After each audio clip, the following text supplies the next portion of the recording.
Did Christianity change the Old Testament? Psalms 22:16. Should it read pierce or like a lion? At Psalms 22:16 or verse 17, if you're talking about the Jewish Bible, it's verse 17. In the Christian Bible, it's verse 16. We have an interesting passage. Christians all believe that Psalms 22 is a reference to Jesus as the Messiah being crucified. And in verse 16 of the Christian Bible, it says pierced, that they pierced his hands and feet. But in the Jewish Bible, it reads as a lion at my hands and feet. So which is it? Was the Messiah pierced, or were his hands ravished by lions?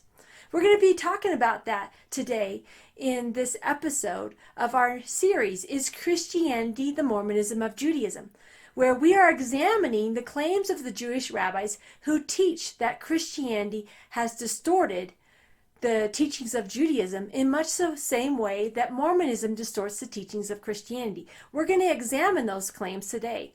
And what I want to do at the very beginning of this video is I want to feature a clip from a popular Jewish rabbi who makes the claim that Christians have distorted the Old Testament teachings in Psalm 22, when in our Christian Bible it reads that the Messiah had his hands pierced. In the Jewish Bible it reads, like a lion at my hands and feet. So listen carefully as this rabbi misrepresents the textual basis that forms the foundation of the Christian rendering in this passage. Psalm 22, 16 or 17, depending on which kind of Bible you use. And it sounds immediately very, very Christian. Sounds like a crucifixion. The answer to that question is that there's one word that has been mistranslated by the church. The last phrase of Psalm 22, 17 in Jewish Bible, 16 in the Christian Bible says, Ka'ari yodai v'raglai. The word ka'ari means like a lion. The ka is a prefix which means like. It's a common word in the Hebrew language, biblical and modern Hebrew. So ka'ari means like a lion. Like a lion, they're at my hands and my feet. Now, imagine you take the word like a lion, and instead you put in the word they pierced, and suddenly you have a brand new message. And that's what the church did. In fact, if you go a little further in the same chapter, Hashieni mi pi aryeh, save me from the lion's mouth. These texts are all speaking about lions that are attacking him, but they don't mean literally lions. It wasn't in King David found himself in a circus, in a zoo, in the lion's den. Literally, it means his enemies. The church changed one text, one verse, the one word, and suddenly the meaning of the whole chapter changes. Now, you are going to again be hit with the Septuagint. When someone says to you, well, it's in the Septuagint, it may not be in the Hebrew, the Jews changed it, we have a Dead Sea Scroll text from Nachal, that there is no fragment that says they pierced in Nachal, which is a text little later than Qumran, and Nachal is an area some 30 kilometers south of Qumran in the Dead Sea area. I don't want that to interfere with your thinking. His rabbi specifically says that this textual variant does not occur in the Hebrew, but it most certainly does, and I'm going to explain why. The textual variant, as you can see, is very similar. There's only one character difference between the word in the ancient Hebrew manuscript right here, which means pierced, and the one that's in the more modern Hebrew manuscript, the one that's in the masoretic text right here, that means like a lion at my hands and feet. This textual variation occurs in Psalm 22:16. Unfortunately, the Dead Sea Scrolls are too damaged at this point to be able to verify whether pierced or like a lion is what is seen in this text. However, a very ancient Hebrew manuscript that is just as old as the Dead Sea Scrolls, that dates back to the 1st century, shows very clearly the word pierced being used in the manuscript and not the word like a lion that shows up in the Masoretic text. I have here an article that I found on TorahResource.com that provides a photocopy of that very ancient Hebrew manuscript. I thought it was in the Dead Sea Scrolls. I later read this article and realized that it is actually, in a manuscript that's as old as the Dead Sea Scrolls, and dates back to the 1st century. So it predates the Masoretic text reading by let's see, the oldest manuscript we have, a complete manuscript of the Old Testament in the Masoretic text, is the 10th century. This one goes back to the 1st century. So it predates the Masoretic text reading by nearly 1,000 years. And you have a very clear example where in that text you have the word for pierced with the ending letter, character, the vav right here, being changed to yod, this character right here, in the Masoretic text, in the later Hebrew manuscripts. When the very manuscripts show textual variants that change the technical meaning of the very words that are being translated, from pierced to like a lion in my hands and feet. Now, why is this a significant textual variant? The rabbis claim that the word pierced was changed by the Christians when they translated the Septuagint rendering of pierced in Psalm 22:16. And they say that this prophecy was changed to try to prove that this Psalm 22 passage was referring to Jesus as the Messiah being pierced on a cross. So they claim the word never appears in the Hebrew manuscripts. And so to the rabbis, they claim that this is a significant change that the Christians made to the text. So what does he do? He denies that they exist.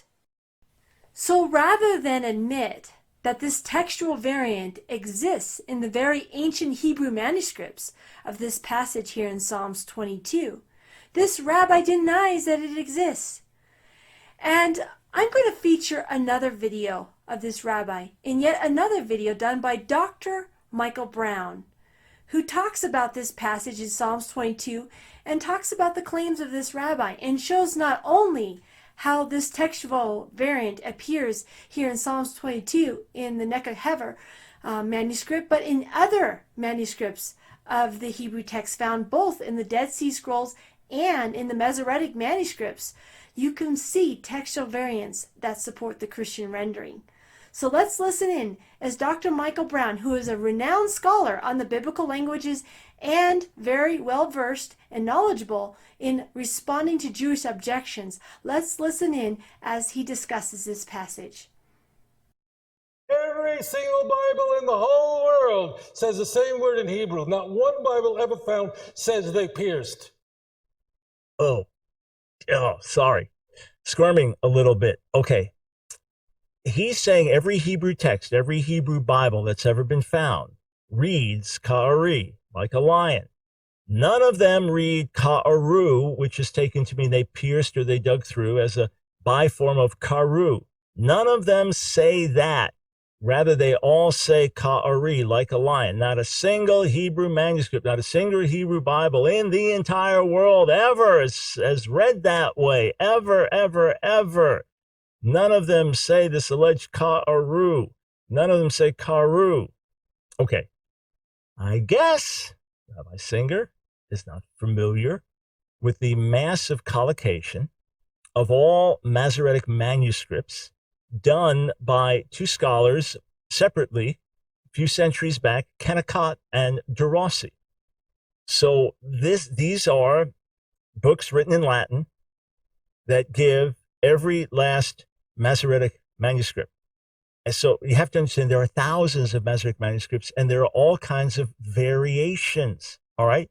So I copy this out. Okay. You can actually access the book in PDF form online. I copied this out. I magnified it. I underlined a few things. So I'm going to put it on the screen. If you're listening, I'll do my best to explain. But let's go to image 5, clip number 5. And, I'm sorry, first Dead Sea Scrolls. Okay, that's the right image. Put that up. Number 5, put that back up. Okay, so first from Qumran Cave 4Q88, with further reference, this is a fragment from Psalm 22. Now, it has the letters for Hikifuni and they are written with these little circles on top, meaning that the text is not 100% clear. All right. But then there's kaf resh, and then a vav, karu. All right. So the vav is not certain, and then yadai raglai, so my hands and my feet. But notice there's no aleph there. This text is from Hasmonean times, so this text is from well before the time of Jesus. All right. And it does not have the aleph. And the most likely reading is karu, but certainly it does not have the aleph there, which would support the idea that the text originally said karu or ka'aru. And karu, as we'll show in a little while, can mean to dig through, to bore through, hence can be used, obviously, to cut through, to bore through. Crucifixion would obviously work well with that concept. And then, although he tries to downplay this from Nachal Hever, so these texts were a little bit later. This would be from a century or so after Jesus, but many of these have been dated to well before Jesus. But either way, these are Jewish texts, okay? These are Jewish texts, Jewish collections. So there we have Ka'aru. You say, well, I think it's just a yud at the end. It's Ka'ari. The best Dead Sea Scroll scholars have examined this and looked at this. People who specialize in orthography, and they're not an axe to grind. They're just transcribing what it says, and they're all looking at the same pictures and then studying it in person, looking at it. Ka'aru is the best reading. All right. But what about the Masoretic manuscripts? Let's go to clip number 6 here, our 6th image. Let's look at this. And Kai, just leave this up for a little while. All right. So again, if you're listening on radio and you're not watching, I'm going to do my best to explain this to you. But what you have here is a series of numbers. And what it's telling you is, okay, in this particular manuscript, which scholars number as thus and such, number 4, 38, or 40, etc., that the main Masoretic text means one thing, but you have X number of manuscripts that read something different. So, for example, instead of ka'ari, like a lion, you have one manuscript, number 245, that reads ka'aryeh. These are Masoretic manuscripts, Masoretic Hebrew texts, late medieval and after, okay? So it's a more full spelling of lion, ka'aryeh, instead of ka'ari. But you have the text, and I underlined it, ka'aru, kaf, aleph, resh, vav, which Rabbi Singer said does not exist in a single Masoretic text, Masoretic Bible, anywhere in the world. False, false, false, false. How many times false? Well, here you have it. Manuscript number 39, 267, 270, 277, and then 288 and 660, and then some other variations. Then you have some other marginal ones. So overall, you have it attested about 8 different times. You say, well, it's just 8. Hey, when someone says none exist, when someone says there's not a manuscript on the planet where this exists, and here, and any scholar knows the Kennecott collection, okay? DeRossi then just supplemented it with errors and with variations in the vowels as well. But any Hebrew scholar, biblical scholar, is familiar with this compilation. It is just a list of the Masoretic manuscripts, Masoretic Hebrew manuscripts. When Rabbi Singer says, never occurs, 0, no manuscripts, no Hebrew Bible, nowhere, and he's very dramatic about it. Well, you got at least 8 times. And then 4 or 5 times you have karu. So this is a legitimate variant in these Masoretic manuscripts, karu or karu. Okay, so as I said, I'm kind of shocked to see these things. And I want to play one more clip from Rabbi Singer. But I just have to honestly say, I watch this stuff in a state of shock, just on a scholarly level. Forget polemics. Forget who's right or wrong. Forget any of that for the moment, okay? Obviously, those are life and death issues, who the Messiah is and how we respond to him. Of course, I understand that. Just putting aside, just simply from the standpoint of Hebrew scholarship, biblical scholarship, manuscript scholarship, it's kind of shocking to see these things. I don't mean to be insulting. It's just when people make a big deal of it and say, well, look at this, he's an authority. Maybe on certain things, I don't know. But these areas, clearly not. Okay, so let's listen again to Rabbi Singer. Clip number 7. This is sheker v'chazav is a lie. Kaf, aleph, resh, vav. What does that word mean? Anybody? What is the word in Hebrew where I'm standing here in the land of Israel, filled with Hebrew speakers? You all don't tell me none of you speak Hebrew. Kaf, aleph, resh, vav. What does this word mean? It means nothing. There is no such word. I'm not going to get it. You can't have a verb with the aleph in it as a root. I don't want to get complicated. There is no such word. You have been lied to. Oh, ah, that really makes me squirm. Whoa, unreal. Oh, okay, so let's first start. He's going to ask a Hebrew-speaking audience what karu means, and they say nothing. There's no such word. Okay. First problem is there are many words from biblical Hebrew and biblical vocabulary that are not used in Hebrew today. In fact, I embarrassed myself talking to Israelis in the 70s when I was studying Hebrew because my biblical Hebrew was much better than my modern, and I'd say things in biblical Hebrew and they'd shake their heads. No. This is the way you say it now. We don't use those terms. Not that they were bad terms, but just they're not used anymore. Expressions, grammatical things. So he's going to prove a point about a biblical Hebrew word from 3,000 years ago and say, well, is it spoken today? If not, it's gibberish. I guess, though, what gets the biggest reaction from me is when he says you can't have an aleph as a root. You can't have an aleph as a root letter in a Hebrew verb. So in other words, this has a middle aleph, kaf, aleph, resh, right? You can't have an aleph in a verbal root. What? I mean, how many verbs do you have? I mean, just go. How do you say to elucidate? It's beit aleph resh, that verb. All right. To worry, dalet aleph gimel. To redeem, gimel aleph lamed. I mean, word after word after word. To weary, lamed aleph hey. Slowness is connected with lamed aleph tet. I mean, on and on. Example after example after example after example. Just take just biblical Hebrew lexicon, or even a modern Hebrew lexicon if you want to. You'll see the same phenomena there. You just go through it and look for each verbal roots, and then just scroll down to where aleph would be the second one. You have example after example after example. Words that he knows perfectly well. So what was that? Was that just a total brain freeze? Or was there an intentional attempt to mislead an audience?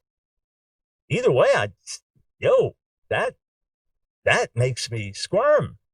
And then what about this idea that there is no root, kaf, aleph, resh? Well, may I just do this again? I know we're on radio, so you can watch this later on YouTube at Ask Dr. Brown, AskKDR Brown. You can watch this, but I'm just going to put a few images up on the screen. And Kai, keep the image up until I tell you to switch. Let's look at image number 8. This is from the Klein's Hebrew Lexicon, Dictionary of Classical Hebrew, one of the greatest modern scholarly accomplishments in the Hebrew language, not just using Hebrew Bible, but Dead Sea Scrolls, etc. It has 2 possible roots, kaf, aleph, resh. All right? 2 possible roots. And one of them is pointing to Psalm 22, the very verse we're looking at, based on manuscript evidence, some of the evidence we just looked at, masoretic manuscript evidence. So that's a possible one. Does it mean to bind? There's speculation there. And then there's another root, kaf, aleph, resh, meaning to be repulsive. It's reflected in the Dead Sea Scrolls. There are citations given there, etc. The word kaor, repulsive, and then it could be they're made repulsive, mutilated. Is that what it's talking about in Psalm 22? So the question is, how do these relate to Psalm 22? But these are 2 different entries under a root that Rabbi Singer says never existed. Not only do we have it attested in the Dead Sea Scrolls and at Psalm 22 and Nachal Hever in the Dead Sea Scrolls, but we have it used in other ways as well. So the root exists. The root certainly exists. Okay, so that's one scholarly lexicon used by Jewish and Christian Old Testament scholars. All right, let's look at image number 9. This is from the Hebrew and Aramaic lexicon of the Old Testament that started as Kohler Baumgartner. Then others worked on it as well, including the great Aramaic scholar Yechezkel Kutcher, Israeli scholar. This is widely used by Jewish and Christian scholars studying the Hebrew Bible. And they point to a root kara, kaf resh hey, a root kara, meaning, and we've got parallels in Old South Arabian and Arabic and Aramaic and Punic, etc., meaning to dig a channel for a river in some of these other languages, and in the Bible to hollow out, to dig, as in digging a well, Genesis 26:25, or Numbers 21:18, or a cistern in Exodus 21:30, and verse after verse, digging out a pit. In Psalm 40, Osnaim karitali, you have dug out, so opened up my ears. All right. So this is a potential reading in some manuscripts, and in one Dead Sea Scroll manuscript, karu, meaning they dug out my hands and feet. Again, if it has to do with digging out, with piercing, is it related concept? Could well be. Many scholars believe that is the case, hence the usage there in a very violent way, pointing to crucifixion. And then the other argument is that ka'aru is just a biform of karu, and we know that this often happens where the aleph is part of a biform of a word. Just look at how it occurs in Hebrew and Aramaic in terms of certain words with what would be called weak roots, all right? So with a vav in the middle or something like that, sometimes you go to Aramaic, has an aleph. So these are all perfectly plausible. Sorry if I lost anyone, but last image, okay? All right, the Brown Driver Biggs lexicon. This came out in the early 1900s, an edition of the famous Gesenius lexicon, and one of the most widely used to this day by scholars of the Hebrew language, both Jewish and Christian.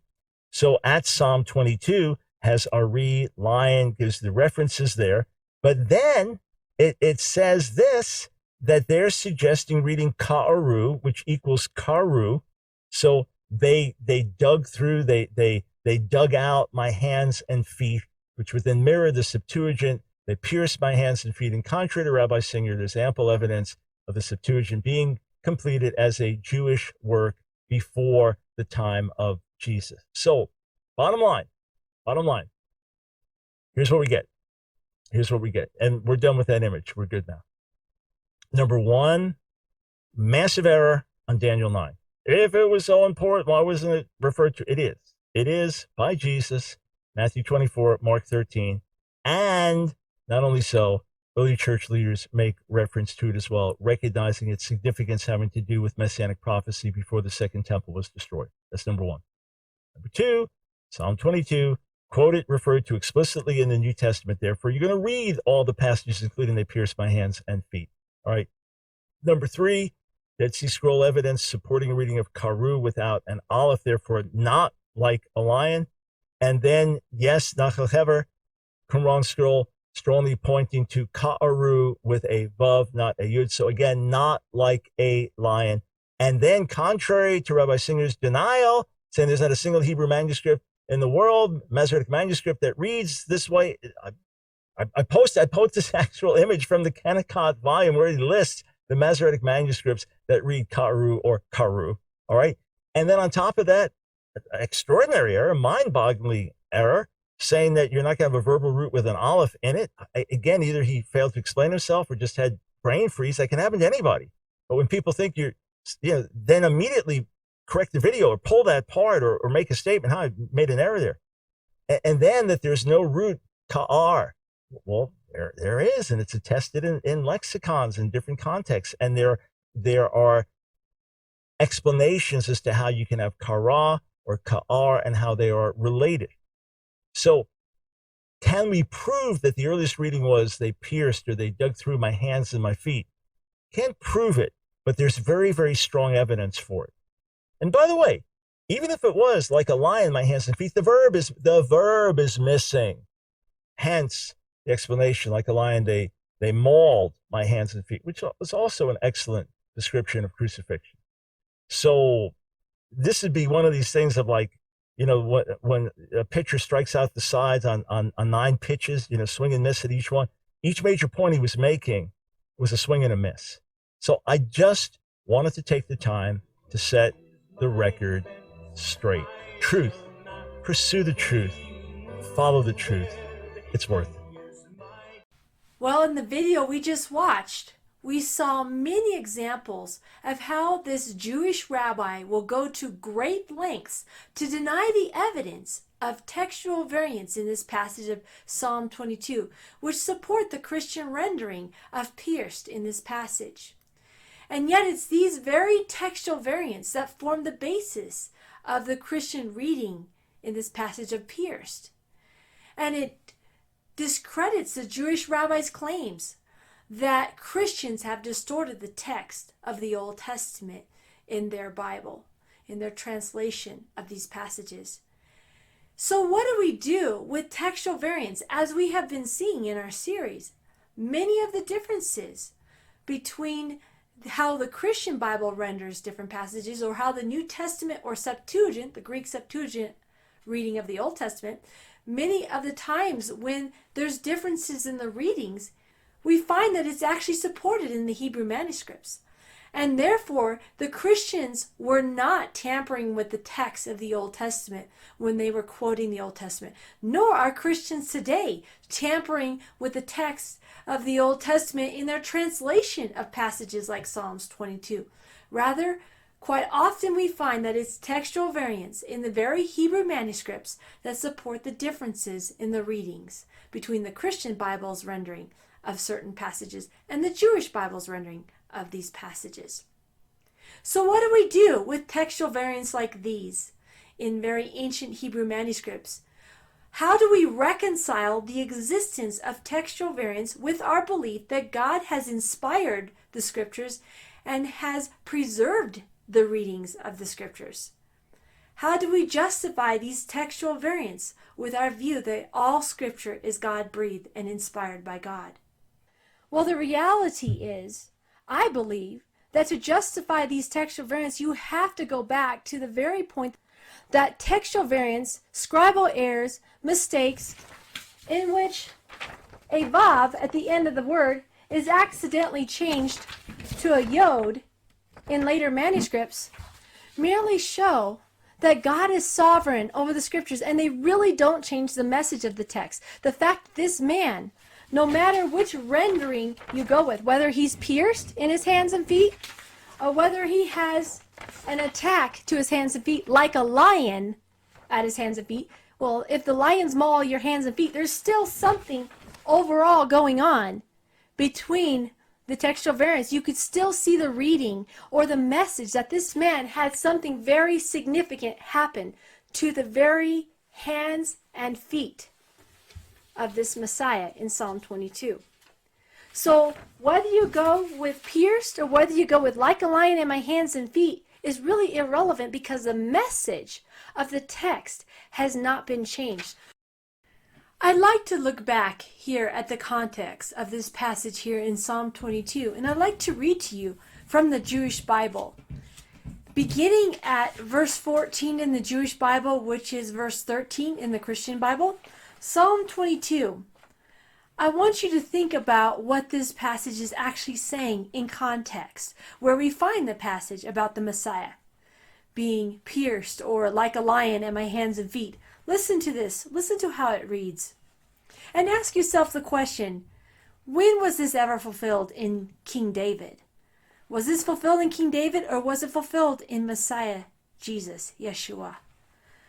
Verse 14 in the Jewish Bible from Shabbat.org. They opened their mouth against me like a tearing, roaring lion. I was spilled like water, and all my bones were separated. Many of the translations will say bones are out of joint or dislocated. All my bones were separated. When did that happen? To David. We know that happened to Jesus when he was crucified. But when did that happen to David? My heart was like wax melting within my innards. Verse 16. Which is verse 15 in the Christian Bible. My strength became dried out like a potsherd, and my tongue cleaves to my palate. And you set me down in the dust of death. Tongue cleaves to my palate. Some translations will say, tongue stuck to the roof of my mouth. Now, when did this happen to King David? Do we ever have any rendering or any example of this occurring in David's life? Now, maybe you could argue when he was running from Saul, maybe he got real thirsty in the desert. But we don't read of this kind of detail occurring to anyone. But with Jesus, we do see this. Because in crucifixion, he was dying of dehydration in the midst of everything else that he was suffering, and they gave him vinegar to drink. Remember that? In the crucifixion account, we could see this being fulfilled. Now let's go on. It says in verse 17 of the Jewish Bible, verse 16 of the Christian Bible, "For dogs have surrounded me, a band of evildoers has encompassed me, like a lion, my hands and feet." Rashi, because it's missing a verb here, says, like a lion, my hands and feet, they mauled my hands and feet. So Rashi interpreted, the ancient Jewish rabbi interpreted this of a mauling of his hands and feet. Whether you say it's mauling, or whether you say pierced, or the lions were digging at his hands and feet, either way, this fits a crucifixion. But it doesn't fit the life of King David. I mean, when did he ever have an attack to his hands and feet that looked like lions grabbed at them? Then let's read on. And then it says in verse 18 of the Jewish Bible, "I tell all my bones.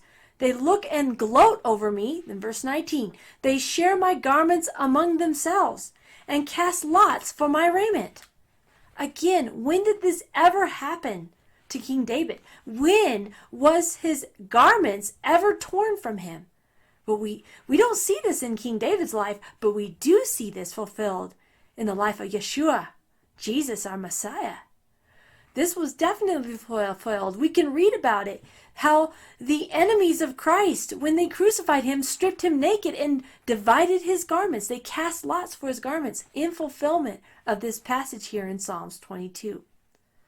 So here we see a clear example. When we read the passage in context, we definitely see a clear vision, a clear prophecy of crucifixion, which occurred with Jesus, Yeshua, our Messiah. And it does not fulfill in the life of David in any way. You have specific statements here that are never fulfilled in David's life. So, again, we have to ask the question, why do the Jewish rabbis make such a big deal of verse 16, verse 17 here in this passage about whether it's like a lion in my hands and feet or pierce my hands and feet? You have to ask that question, because when you read the rest of the text that surrounds that very verse here in Psalm 22, we can definitely see how it fits Jesus as the Messiah, no matter what rendering you give to this passage. And incidentally, if it's so important to have the word pierced in this passage, why wasn't this particular verse quoted by the Christians in their New Testament? If it was so important, if they were distorting the text of this passage to say pierced instead of like a lion in my hands and feet, why isn't it quoted in the New Testament? This particular verse is not quoted in the New Testament, but rather the New Testament refers to several of these verses in this passage of Psalm 22, and Jesus references the whole chapter when he quotes the first verse, my God, why have you forsaken me?" when he is dying on the cross, to draw the attention of those viewers to this passage, to show how he was fulfilling this passage. We see this passage clearly fulfilled in the life of Christ, in the crucifixion of Christ, and hence several verses from this passage are referenced by the New Testament writers. But the particular verse the rabbis make a big deal about, where there's a textual variant that supports pierced over like a lion in my hands and feet, they make a big deal about this. And why do you think they do? I actually believe the reason they focus on that one verse and don't look at the rest of the passage is because they're trying to distract you. It's a distraction technique to get you not to see what the text is actually saying in context and how it fits Jesus as the Messiah. Indeed, just read the whole passage. Read Psalm 22 and read the passage in context. And you have no other choice but to conclude this was fulfilled in Jesus, our Messiah.